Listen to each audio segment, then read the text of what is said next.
هەرێمی کوردستان دەستی بەڕێکارەکانی کردووە بۆ ڕێگریکردن لە ئەگەری بڵاوبوونەوەی ڤایرۆسی هانتا.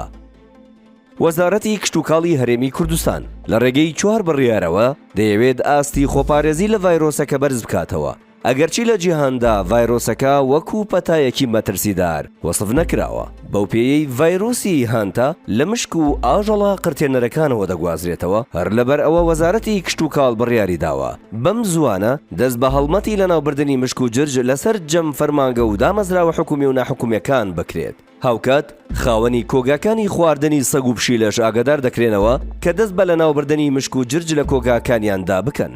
هەر لەو چوارچێوەیەدا لە مەودووە لە دەواازە سنووریەکانەوە ڕێگری دەکرێت لە هێنانە ناوەی ئاژەڵی هامستەر کە جۆرێکی دیکەی ئاژەڵە قرتێنەرەکانە. بە گوێرەی بڕیارێکی دیکەی وەزارەتی کشتوکاڵیش پێویستە مادەی قڕکەر لەم شوێنانەدا دابنرێن.